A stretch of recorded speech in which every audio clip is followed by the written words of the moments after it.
अस्सलाम वालेकुम and hi experts, this is me Shabir and you watching our YouTube channel Shabir Sharo. Friends, आज की video में आपको बताने वाला हूँ आपके एज अ क्वेश्चन जैसे कि आपने लिखा जैसे या आपने पढ़ा व्हाट इज़ इंटरनेट और इंटरनेट कैसे काम करता है, इंटरनेट बनाया किसने, इसका फादर कौन है और ये किस तरह आपको इंटरनेट अपनी सर्विसेज प्रोवाइड करता है। सो दोस्तों, इसके बारे में परेशान होने वाली कोई बात नहीं। इसे बनाया किसने है आपको बताऊंगा इस वीडियो में कि ये इंटरनेट काम कैसे करता है। एक बहुत सी सिंपल से आपको एग्जांपल्स दूंगा जिससे आपको इसके बारे में समझ आ जाएगी कि इंटरनेट है क्या, तो ये काम कैसे करता है। So without waste time, here we go. दोस्तों, इंटरनेट एक कंप्यूटर से दूसरे कंप्यूटर को कम्युनिकेट करके एक नेटवर्क बनाना, यानी एक सर्वर से दूसरे सर्वर तक कम्युनिकेट करना। यानी अगर आप मोबाइल से या किसी घर से कंप्यूटर या लैपटॉप से अगर कोई आप गूगल पे जाके एक गूगल से कोई भी वेबसाइट सर्च करते हैं तो उसका मतलब आप एक पैकेट भेज रहे हैं इंटरनेट के सर्वर पे, जो आपको एक जवाब देगा अपने ज़रिए, कंप्यूटर दूसरा जवाब देगा आपको दूसरे पैकेट के ज़रिए से। एक रिसीविंग होता है और एक डाटा भेजने के लिए होता है, एक रिसीविंग होता है, यानी सेंड करना और रिसीव करना। तो अगर आप एक कंप्यूटर से दूसरे कंप्यूटर में कम्युनिकेट होते हैं, यानी अगर मैं मिसाल दे दूँ आपको इंफ्रानेट की, तो ये एक पूरी ग्लोबल में एक इंफ्रानेट है जिसे हम इंटरनेट कहते हैं। जिन्होंने ये बनाया, नारपा, डारपा, जितनी भी ऑर्गेनाइजेशन थी, उन्होंने इसे बनाया, फिर इसे बना के इस पे एक्सपेरिमेंट्स किए। तो ये काफ़ी इसकी पुरानी हिस्ट्री, इसका कोई एक बाप नहीं है। ये ये नहीं कह सकते हमने ये फ़लाँ कंपनी ने बनाया और ये फ़लाँ कंपनी ने, मुख्तलिफ कंपनीज ने बनाया। यूएस ने काम किया, कनाडा ने किया, सिंगापुर ने किया।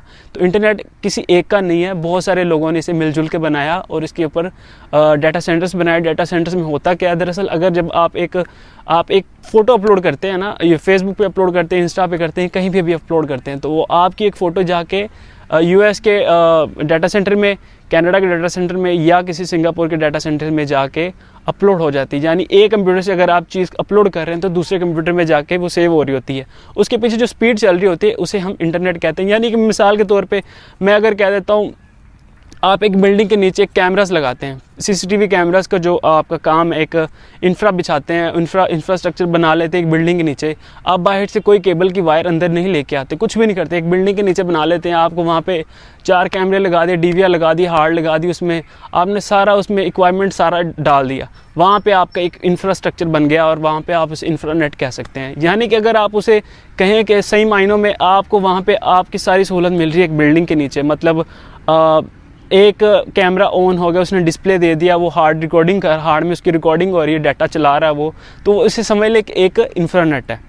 ठीक है, अब यहाँ पर मैं आपको बता देता हूँ कि इंफ्रानेट और इंटरनेट में क्या फ़र्क है। ये छोटी सी मिसाल है, अगर एक बिल्डिंग के नीचे आपने वही सेटअप, जैसे मैंने आपको पहले बताया कि एक सेटअप लगाया आपने सीसीटीवी कैमरास का, तो जैसे आप एक बिल्डिंग के नीचे सीसीटीवी कैमरास का कंट्रोल ले लेते हैं अपने कंट्रोल रूम में, वहाँ पे डाटा आ रहा है, वहाँ पे सारा आप डिस्प्ले ले रहे हैं, सारा कुछ ले रहे हैं। अगर मैं वहाँ से एक फाइबर लिंक से एक लिंक निकालूँ, मतलब कि एक तार निकालूँ बिल्डिंग के बाहर जाकर दूसरी बिल्डिंग में जाए, तो उसे हम कहेंगे वाइड एरिया नेटवर्क। मतलब कि वैन हो जाएगा, हम दूसरी बिल्डिंग में डाटा पहुंचाना चाह रहे हैं तो वो किस थ्रू जाएगा, एक लाइन के थ्रू जाएगा, फाइबर के थ्रू डाटा जाएगा, वहाँ पे डिस्प्ले जाएगा, दूसरी बिल्डिंग में जाएगा, वहाँ पे भी लोग देख सकेंगे।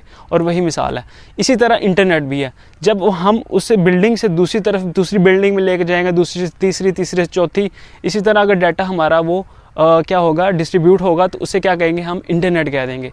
उसे हम अपने तौर पे इंटरनेट कह सकते हैं, क्योंकि इसी तरह जो इंफ्रानेट है वो एक बिल्डिंग के नीचे रह के बना होता है, और जब हम उसे एक बिल्डिंग से निकाल के दूसरी बिल्डिंग तक, दूसरी से तीसरी, तीसरी से चौथी आगे डिस्ट्रीब्यूट करते जाएंगे, तो वो हमारा इंटरनेट हो जाएगा। हम उसे इंटरनेट कह सकते हैं। तो इंटरनेट की ये मिसाल है कि एक कंप्यूटर से दूसरे कंप्यूटर में कम्युनिकेट होने से एक नेटवर्क बनता है और नेटवर्क को हम कहते हैं इंटरनेट। अब मैं आपको बताऊंगा कि इंटरनेट हमारे पास आता कैसे, हमारे पास चलता कैसे, इंटरनेट का जो रूट है वो बना कैसे है। अगर आप ये क्वेश्चन करेंगे यार ये इंटरनेट एज अ सैटेलाइट के तौर पे हमें मिलता है, ऐसा नहीं है, बिल्कुल भी ऐसा नहीं है। हमें internet as a fibre link के थ्रू मिलता है, जो फाइबर अमेरिका, कनाडा या सिंगापुर किसी तरह हमारे समुंदर के ज़रिए, हमारे समुंदर में उन्होंने फाइबर बिछाई हुई है।